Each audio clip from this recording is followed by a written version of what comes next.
Hello, beautiful people. Welcome to this week's episode of the Montpelier Happy Hour here on WVEW LP Brattleboro, your community radio station. If you are new to the show, this is the show where we talk about how everything in Montpelier shakes out for the rest of us.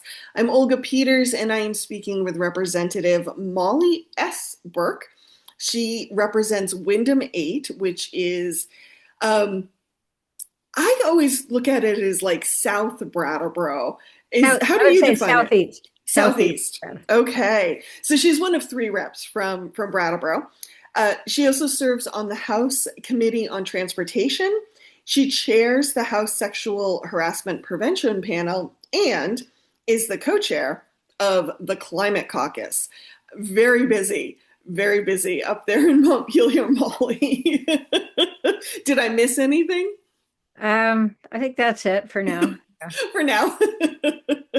I always feel a little bit sorry when I talk to reps right after the session because I can imagine there's just a little bit of mushy brain. What happened to time, getting back into your old life happening here. That's true. Well, Molly, I'm curious for you with this session, there was a lot of things that got a lot of attention. The ed bill, housing got a lot of attention. But for you, what do you feel were some of the highlights of this particular legislative session?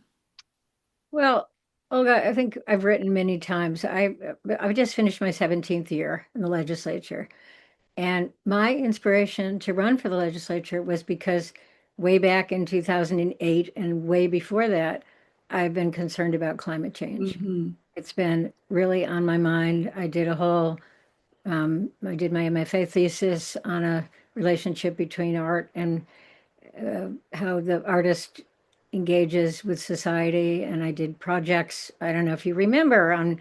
Um, uh, I had shows on exhibiting a poster exhibition, inviting people you know, to produce work that was based on how do you deal with this? What are some things you can do? And I had a Hmm. couple of, I think, three exhibits at Amy's, invited different artists, and that was part of my master's program. So Yes. I had been doing this work before I got to the legislature.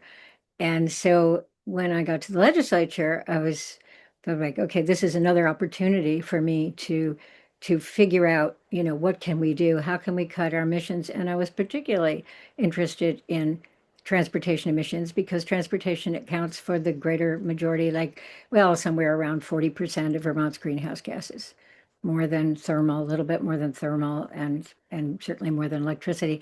Mhm. And so I requested to be on the transportation committee. People were like, "Why do you want to be on that committee? It's just a public works committee." I said, "No, no, it's not. No, this is it. This is where it is because we have to cut our greenhouse gases." So that was sort of my. And when I got to the legislature, I was so surprised. Hardly anybody was talking about climate change. I said, Mm. "Are you kidding me? What's?" I mean, some people were, but it wasn't a big topic. I mean, now it's just sort of like, okay, climate change, it's part of the lexicon, it's part of Mhm. the conversation. So I had some years there where I was like, what can I do here? I did an idling bill, anti-idling bill. I worked on a few things that pleased me because they were related to that.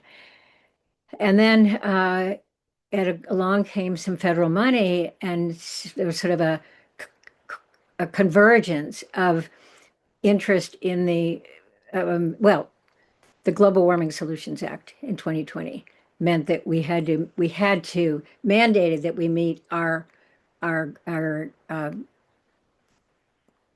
comprehensive energy goals, the Mhm. comprehensive energy plan. So out of that developed the climate action plan, and out of that developed, so the administration out of that had to start taking climate change seriously. And how do we? And therefore, then there was a lot of money around at that time, and we had some great programs that our committee oversaw in terms of giving subsidies to help people buy electric vehicles and to help people, very low income people, program that was started by Sue Minter at former transportation secretary at Capstone Community Action to help very income people buy fuel efficient used cars. And it was just like the uptick was great. We were starting to see the increase in our number of electric vehicles in the state. And it was a really sort of exciting time, 3 or 4 years there. We put in some other programs called Replace Your Ride, where if your car was 10 years old, but it was still inspectable, you could trade it in and get $5,000 because you were taking a internal combustion engine car off the road.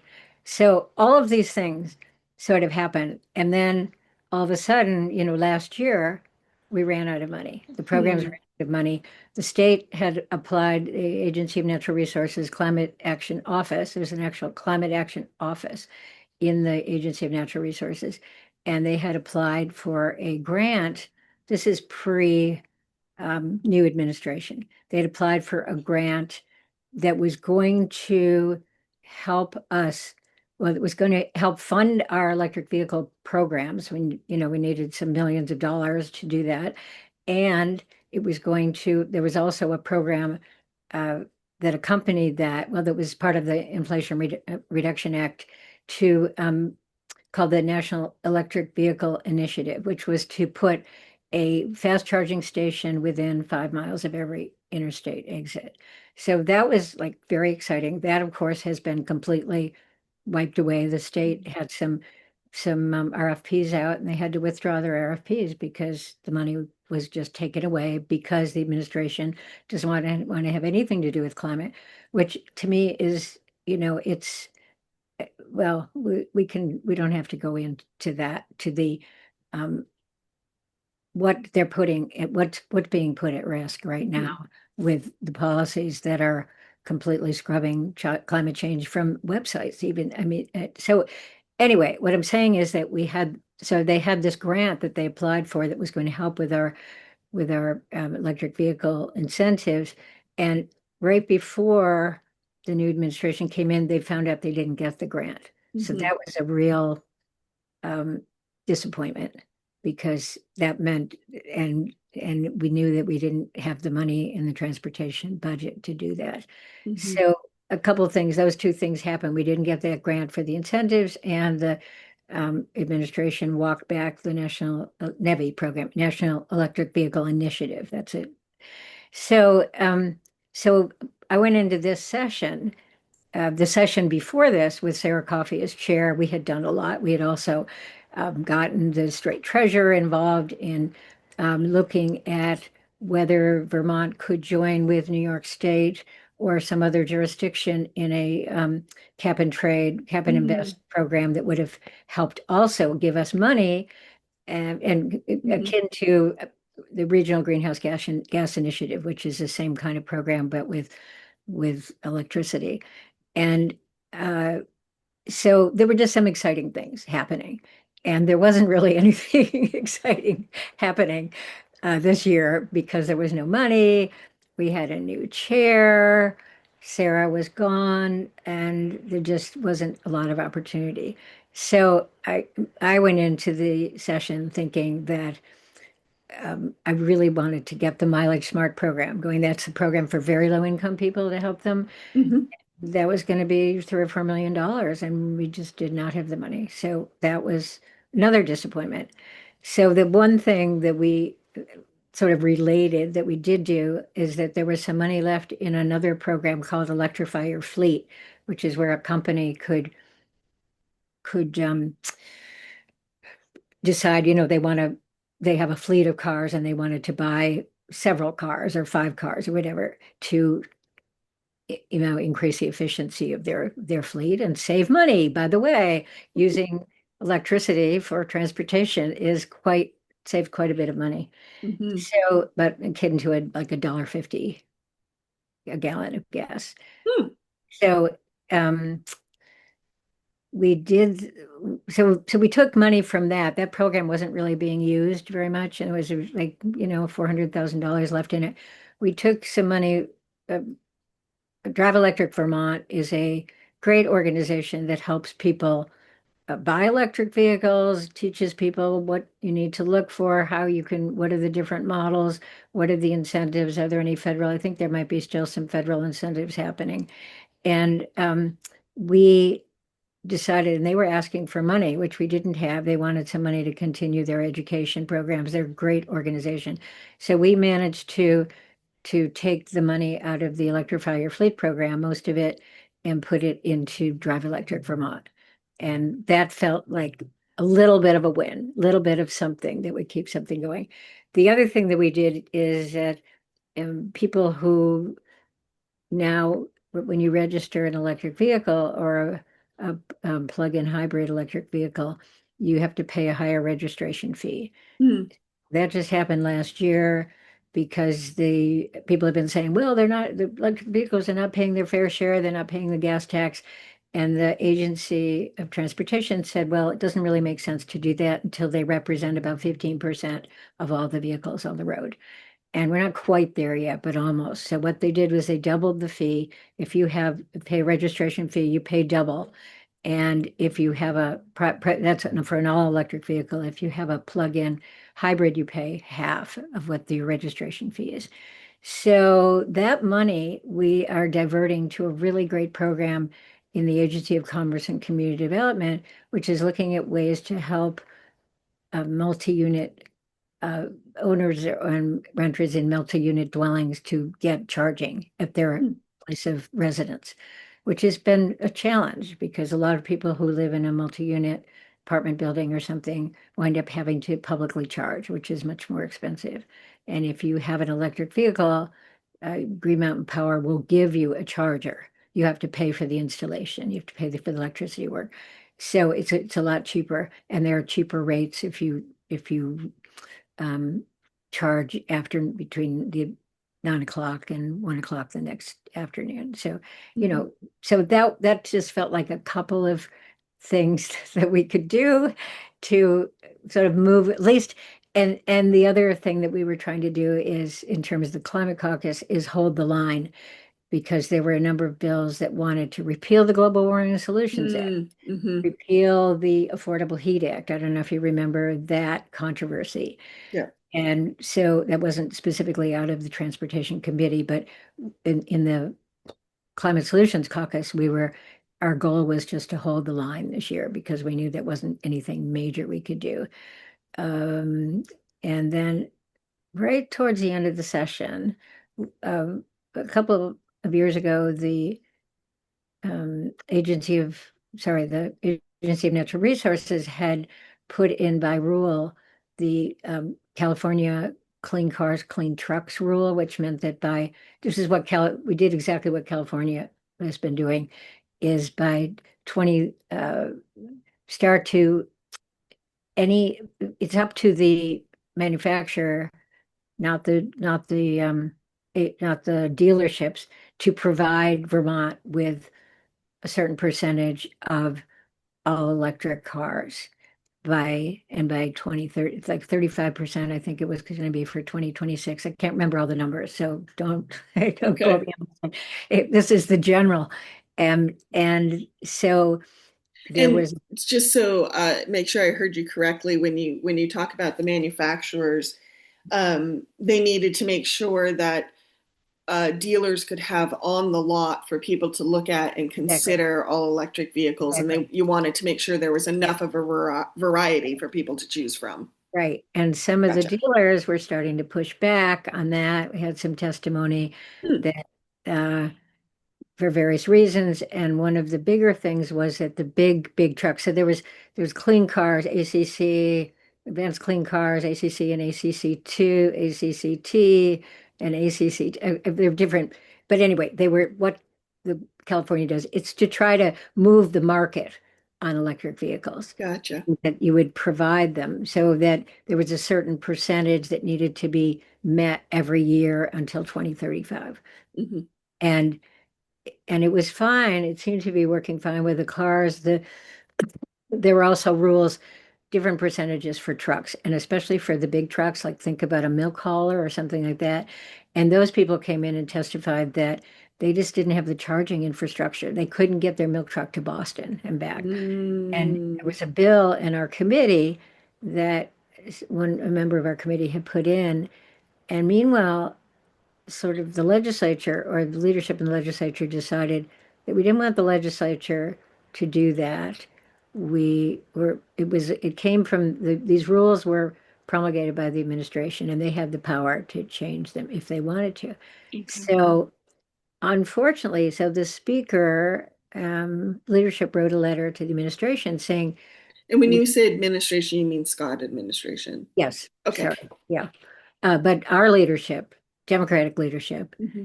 the speaker wrote a letter to the governor's office saying, we think that you should delay because Massachusetts and I think Maryland started delaying the years by which this would have to happen. I don't want to get too much in the weeds, but that so the they wrote the letter to the governor saying Massachusetts and Maryland have pulled back a little bit. We think you should hold off on just on the heavy trucks. Okay. And they went to the governor to ask for that. The governor said, well, I think I'm just going to do everything, Hmm. which was really a bummer. So that means Oh, that the cars and the trucks and the light duty trucks and the heavy duty trucks are all sort of on a pause until I think it's 2027. I'm not sure. okay. So, there's just been a lot of um, backsliding, I guess I should Hmm. say, in the world of addressing Hmm. carbon emissions. Well, what you said about some legislation to pull back on like the Global Solutions Warming Act and some of the other previous legislation or existing legislation now, I should say. I find that interesting because when I had Laura Sibilia on a few weeks ago, who serves on, I'm not Energy and going to technology. thank you, Energy and Yeah. Technology Committee, her committee saw similar bills. Well, Um, those bills came to her committee, actually. okay, Yeah. okay. Yeah. But they were, so I think I'm trying to make a distinction between like what came to our transportation committee. That was a bill about the clean trucks, clean cars, clean trucks. Ah, But their committee saw those bills because they were more general and more energy related. mhm, And in the Climate Caucus, Climate Solutions Caucus, which deals with not just transportation, but the whole landscape of carbon emissions, thermal, that was the Affordable Heat Act was a bill. There was a bill to repeal that. That came to Laura's committee. And Laura was very, very uh, good spokesperson for that Affordable Heat Act. I don't know. mhm. So, Yeah. Well, just, Laura, when she went through, she and I have talked about this, when she went through Irene and saw how many of her communities were shut off and cut off and couldn't communicate with the outside world. Um, she took that very seriously. And I think it's really governed some of her decisions around energy and yeah. technology. Yeah. Yeah, and Laura has been also really good about broadband. Hmm. Bringing broadband. Yeah, she's an outstanding legislator. Really value her. Uh, I was going to say something, and now I've totally Oh, I'm forgotten what I was sorry. going to say. That's all right. Climate caucus, transportation, Yeah, climate change legislation. yeah. Oh, I know what I was going to say. Is it actually one of the reasons, and say the Affordable Heat Act, we're trying to get people in off of fossil fuels because fossil fuels are volatile. And if we can have cleaner energy, it not only it helps the environment, it helps air quality, which is another, it's carbon emissions, which is, dealing with the atmosphere. It's air quality, which deals with all these bad gases, NOx and VOx, no, nitrous ox, I forget all the names. There are these acronyms, NOx and VOx, and bad for people with asthma. Hmm. And then it also helps people have lower heating bills and lower transportation costs. And transportation, lower income people are highly, it's called transportation burdened, Hmm. energy burdened, because they have to, a lot of low income people live far away from work. They're driving old cars that are not necessarily fuel efficient, et cetera. So all of these programs are not only for the environment, but they're also to help people have affordability and have an affordable transportation, affordable heat, et cetera. So it's interesting that, sort of in terms of, I mean, I would say that the Scott administration has been on board with that as long as there was money, but it could have been more, I would say, push because that's the governor's message is affordability. Mm, And yeah. we can get into that when we talk about H91.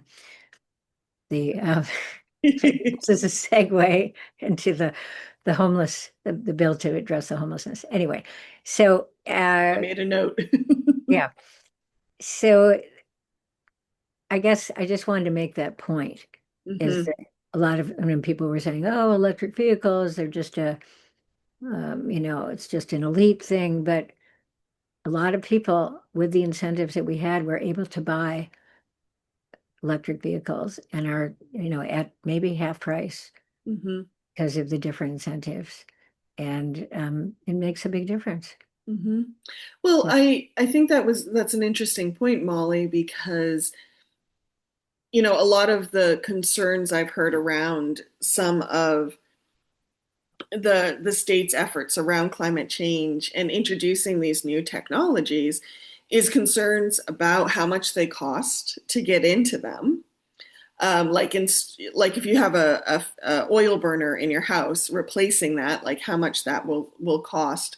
But there's also some concern about how well they do in Vermont's colder climates, and whether they're reliable. There's a lot of concerns around that too. Um, so affordability and reliability, I think, are the two things I tend to hear mhm. people worry about. I'm curious, along with affordability, did reliability, has that ever come before either the climate Well, caucus or transportation committee? a little bit. I mean, there's the issue of, if your power goes out, I mean, that's a big issue. Hmm. But there's not, if your power goes out, you don't have an oil furnace either, you know. Hmm. So, and there are newer brands of heat pumps that go to lower temperature, Okay. you know. And there's also weatherization. Hmm. So, and there are incentives for low income weatherization anyway.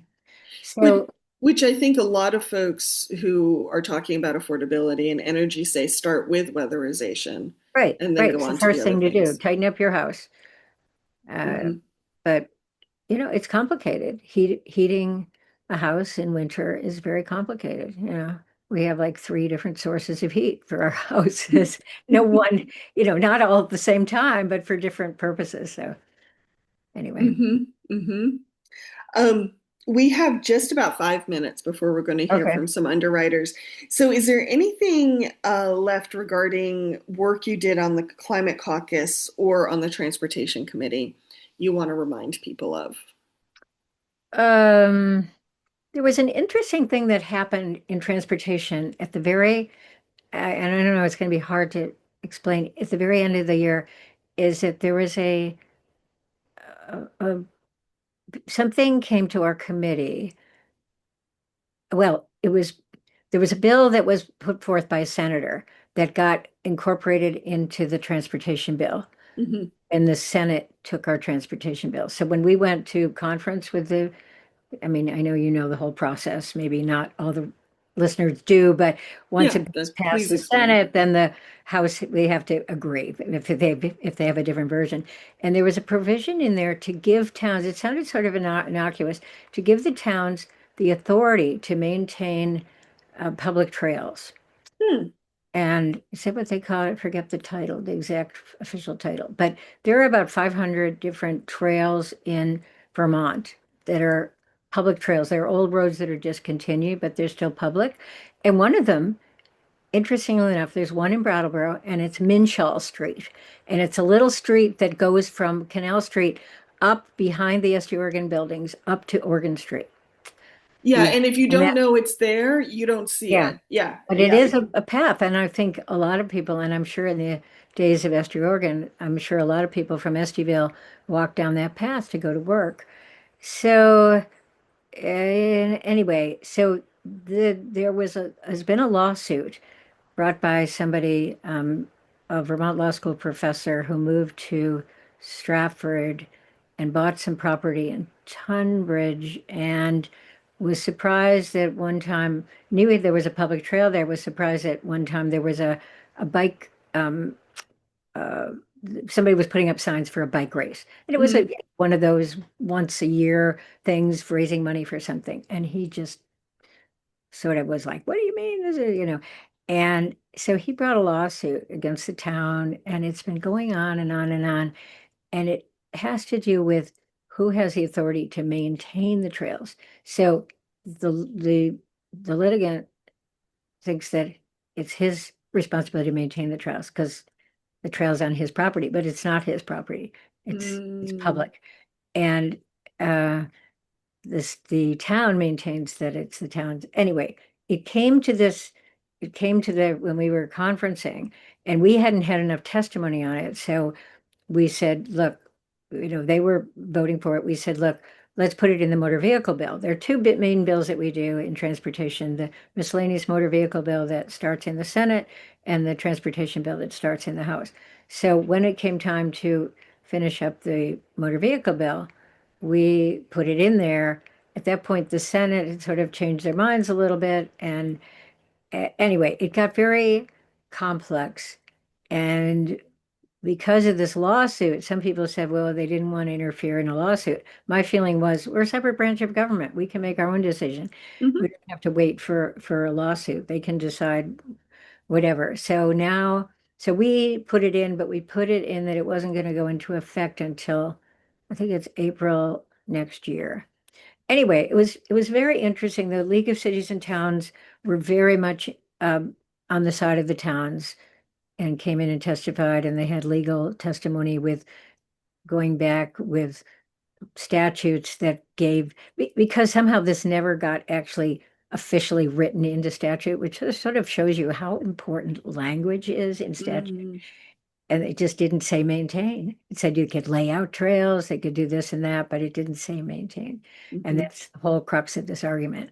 And I don't think it's going away. I think that then the court just wrote a letter to our committee chair saying, now that you've voted on this, oh, they just let them know that they wrote to the parties and said, do you think that this still needs to be decided by the court since the legislature? So we'll see where that goes. But it was sort of a thing that got me very interested. We had Jeff Nugent from Wyndham Regional Planning, who's the Mhm. map maker there, testify. He testified by Zoom, and a few other people talking about the importance of these public trails and there are a bunch of them all over the state. Like I said, like 570 or something that are all over the place. And it just made me, think about accessibility of land versus private property. And certainly, people, you want to know that your property is your property, but those are already like have been laid out before, and Mm, and they need to remain public so that the public can enjoy them. And some of them are in beautiful places, and some of them are a odd little thing that goes up behind the SD Organ buildings in Brattleboro. Now, now we'll have people trooping up Minshaw Street to to check it out. to use the public right away. Public right away. Yeah. Oh, well, interesting. Thank you. And you said that ended up in the transportation bill or the motor It went up vehicle in the bill? miscellaneous motor vehicle bill, S-123. Okay. And it's just a few sentences, about the right of towns to maintain the, I forget exactly the language. Okay. Anyway, so that was just a little thing. Like you said, people never know about all the little things that happen. And that was a It, little thing, but it was a really big thing because it affected a lot of different towns that have public trails. yeah. Yeah, thank you. I'm glad you brought that up, Molly, because you're right. It's about, like you said, access. And given the state's focus right now on outdoor recreation and the outdoor recreation economy Exactly. People and brought things that like point the up. Lamoille Vale Rail Trail and stuff Yes. like that, yeah, I can see how this is an issue. And the Lamoille Valley Rail Trail was funded with transportation dollars, a lot of it. We had that was part of our discussion in our bill every year to contribute because originally it was the vast people were coming and putting money Right. into that, and they came to the state and said, "Look, we can't do this anymore. Would you want to partner with us?" And it's been a very good partnership. Hmm. Yeah, and I hope sometime I get to see the trail because I've heard so Me many people talk too. I about it, and know. it's Every like summer I say I'm going to get on the Lamoille Valley Rail Trail. do Um, the whole 90, what is it, 98 miles, 93 miles? yeah, something like that. Yeah, some neighbors just did some sections of it, and there are places you could stop, and you could. Hmm. I think in Hyde Park, there's a brewery. There's some places to stay along the way. It's a really neat thing. Of course, what's sad is that there's no more railroad that goes from St. Johnsbury to Swanton. Yeah, You that know, would be nice yeah, if we had our interrail. right. But on that note, we do need to hear from some underwriters. So, folks, stay tuned. Mollie Burke and I will be right back. Hello, beautiful people. Welcome back to the second half of the Montpelier Happy Hour here on WVEW LP Brattleboro. If you're just joining us, I'm Olga Peters, the host and producer of the show, and I'm talking with Representative Mollie Burke from Wyndham 8, and that is the southeast part of Brattleboro, I think we decided, and she's one of three reps from the town of Brattleboro. And in the first half, we talked about some of the climate change work she has done over the years and how things have shifted a little bit. And in the second half, we'll be revisiting some of the bigger pieces of legislation that went through the session. Um, Quick housekeeping. I want to thank BCTV for taking the video version of our show and sharing it with media centers in Vermont, and remind people that the views and opinions of those on the happy hour are those of the host and the guests and no one else. Just no one else. Not the platforms, I, not our bosses, not the rest of the legislature, not our house I don't plans. have I don't have an AI little voice in my ear saying, "Say this, say that." That is a good thing. We're Yeah. happy about that, Mollie. Thank you. So, Mollie, I'd like to take just a couple minutes to hear some of your thoughts on the education bill that has gotten a lot of coverage this session. So we won't, dive into the details, but you did decide in the end to vote no on it. And I'd just love to hear your thoughts on what brought you to that decision. Well, I voted no, but there's no actual record that I voted no, which is, I don't know if you know what happened at the end. That, No, I don't think I do. oh, well, we were ready. We were discussing the bill. Last Monday, we were brought back to Montpelier because it took a while for the conference committees to agree. Finally, they agreed, and we came back on last Monday, the 16th, and Mhm. we had a few other bills to take care of. And then at the end of the day, we were discussing 454, the H454, the major education transformation bill.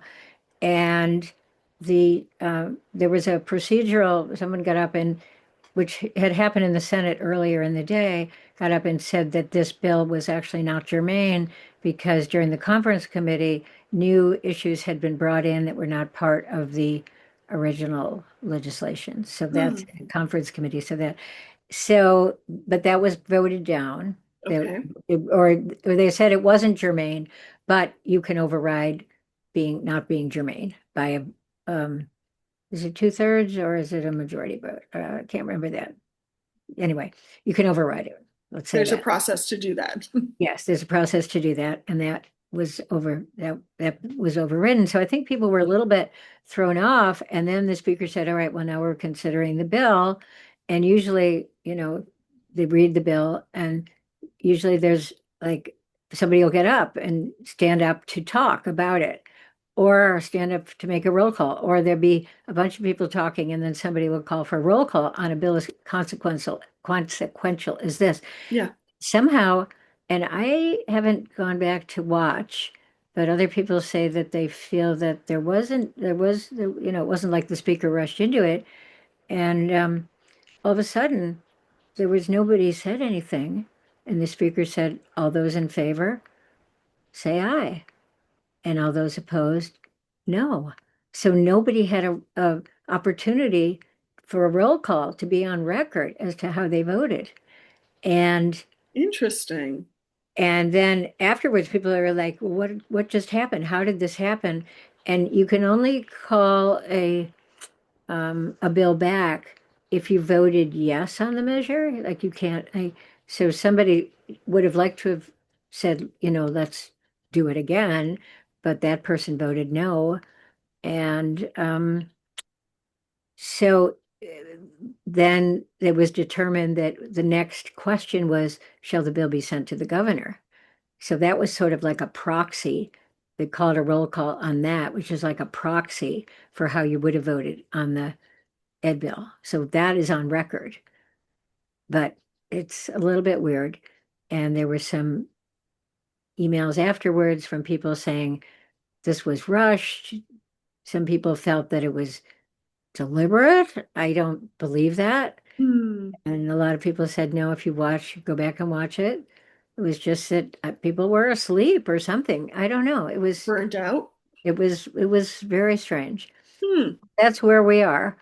And so I did vote no by voice, and I did vote no to not send it to the governor. That's on record. And I voted no for a variety of reasons. I had really struggled with this bill a lot, and in fact, I went to the state house on Monday, the day we were supposed to vote, and I was still on the fence. But I knew that the NEA was opposed to it, and I had gotten emails from people in my district asking me to not vote for it. And I didn't get any emails saying, please vote for it. Hmm. And I am concerned about our small schools. And when you are part of a larger district and that district has a whole board and the board could decide that your school is the one to close instead of you making the decision.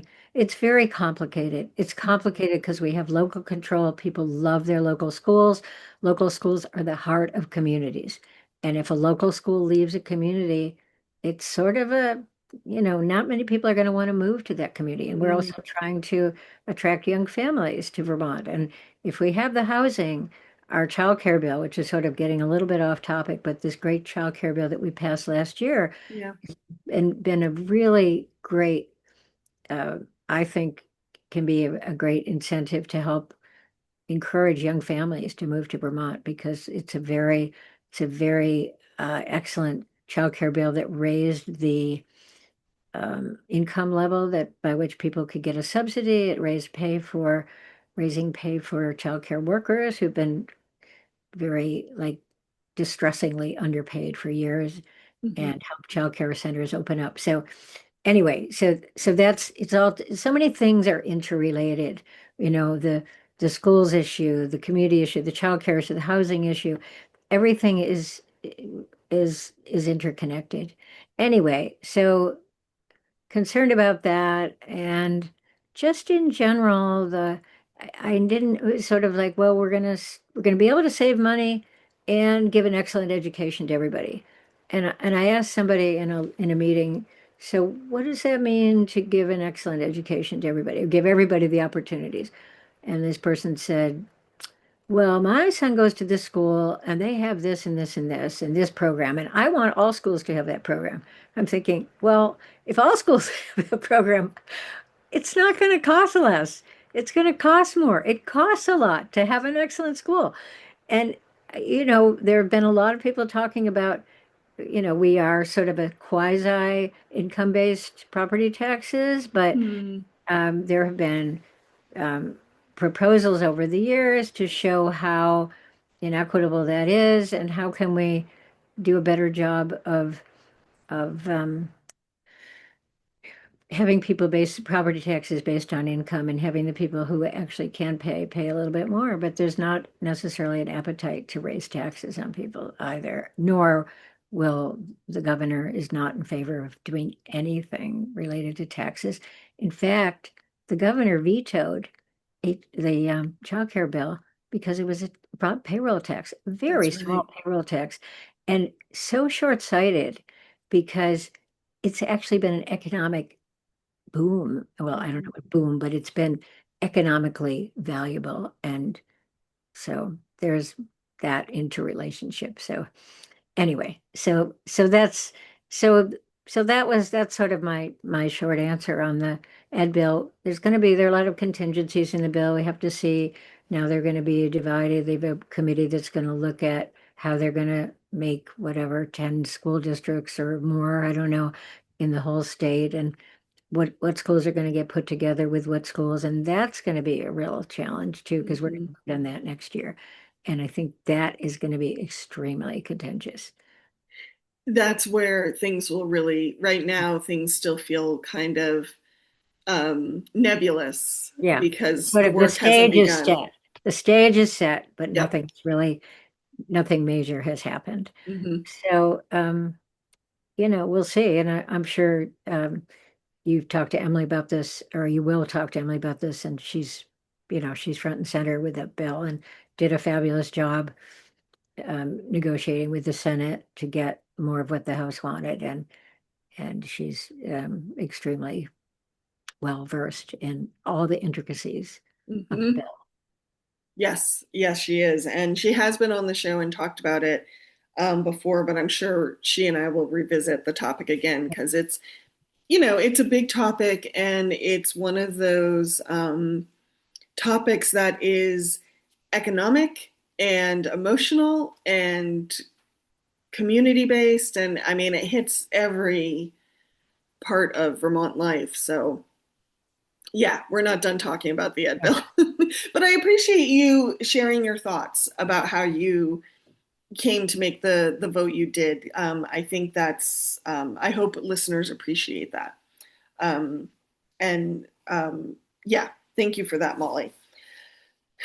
In the previous um, section before the break, you had mentioned H91, which is the bill to replace the motel hotel emergency housing program with a longer strategic approach to getting people back into housing, which the governor vetoed. I think it's 2 weeks ago now. Um, I'm wondering, are there thoughts there that you want to share? What was your thoughts on the bill? Well, I was a strong supporter of the bill. I had been following the bill. I had an intern this year, wonderful UVM intern, and I had put her on the case to, follow the conversations around this bill and write me some, up what was happening. And that committee, has a wonderful chair, Teresa Wood, worked on that bill all session. All Mhm. session, they worked on that bill because it's been so hard. We've struggled with the governor around the motel program, and these evictions are really awful to to feel. There's going to be another round of evictions on June 30th if From nothing the happens. motel hotel program. And it's obviously that the motel program is not the best solution, but it's the best solution if you have no other option. If you are the other option is living in a tent or living, under a bridge or something like that. So um, so that I was very strong supporter of it, and it was a little bit of an interesting thing is that there are some people in town who were not in favor of it and Hmm. felt that it was going to increase the number. Did not believe that this was really an effort to wind down the motel program because there was going to be a lot of supervision, a lot of case management around, and putting the onus for that on the community action agencies who were happy to take on that role, had the capacity to take on that role, and could help people with their housing much more so than what the administration has been able to provide or not provide. So it's a real shame that the governor, for whatever reason, and he doesn't have a plan. We've asked the governor for years, could you come up, what's your plan? But we don't have, and they don't have a plan. And in fact, the chair of the committee who worked so hard on that bill, I was at a meeting with her, and she said that after the veto, the administration said to her, well, we'd like to work with you to do something. She was like, I've been trying to work with you. You I had mean, whole session. yeah. So I think it was another example of, and I'm going to say this publicly, I feel that the governor, he's got a lot of good qualities, done a lot of good things, but he's very, his um, ability to envision things or to look at things in a wider perspective is very limited. He's very Mm, limited. So uh, it's all about, and he talks about affordability and protecting the most vulnerable. But who are the most vulnerable people? The people who don't have homes. mhm. And I want to give a lot of credit to Brenda Siegel for her work with homeless people and her advocacy, and also this other organization, BAA, what is it, Vermont? There's another acronym for this with this Frank Kanak, who's the head of it. I can't remember the name of another housing advocacy organization, not in Brattleboro, but in the state. Mhm. And I am forgetting what the acronym stands for too, yeah, so I'm sorry I'm not chiming in. yeah, there's so many acronyms floating around in my world anyway. Keep talking. I will look it up while you're Yeah. talking. So what can I say? It's been vetoed, and I don't know what the path forward is. I don't know what's going to happen. And it appears that the governor is not willing to extend anything in the motels. The people in the motels now are families and people with disabilities. Everybody else is gone. So what do we do? What's going to happen? What's Putney Road going to look like when all these people have to, where do they go? Some people need electricity to plug in medical devices. Yeah. Some people are in wheelchairs. And I feel that no, and I was talking to somebody recently who has, I would say quite a bit of means and said, well, we just can't afford it. And I was just like, we can. We have to. We have to afford it. And in a way that doesn't burden other very low income people who are also struggling. Hmm. And there certainly are a lot of people in Vermont who are just struggling to make ends meet, just struggling to keep their apartment or keep their house, keep their cars. So I'm not dismissing that at all, but there's a whole continuum of need. And if we can't address those needs, what are we doing as a society and as a state if we can't take care of the most vulnerable and if we can't create an affordable place for people to live as well. So, Thank you, Molly. Housing and Homelessness Alliance of Vermont. yes, HH, Housing and Homeless Alliance, HHAV. Yeah. Yes. It sounds like HVAC or it, something like that. it looks a little bit like that on the screen, but yes, Housing and uh, Alliance of Homelessness Alliance of Vermont. Um, I think bills like H91 um, and the whole issue of affordability. I've often said on this show that when you say something like affordability, everyone nods. Yeah, everybody wants things to be affordable. But I don't know as a state if we've ever sat down and defined what that means. Hmm. Uh, so so when we're building our policy, the governor can still hold one thought in his head what affordability means, and the legislature can have another thought. But bills like H91, I always feel a little sorry for them because it's very easy to quantify how much they're going to cost as far as like implementing the bill Hmm. and how much money is being appropriated to whatever the bill puts in place. But it's not as hard, it's not as easy to quantify what happens if we don't have the bill and how much that costs. Yeah. It's hard to quantify human suffering. It's hard to quantify, you know, without this bill, now Groundworks is spending X amount. It's that gets so nebulous that if the governor is just looking at dollars and cents, he can, there they are in H91 kind of spelled out. Um, Mental health costs. If people don't have a roof over their head, it impacts their mental health. yeah. But those are the costs that are harder to quantify. So it can feel like we're saving money when actually we probably aren't. Um, Exactly. yeah. Yeah. We have just about 5 minutes left. Mollie, before I need to let you go.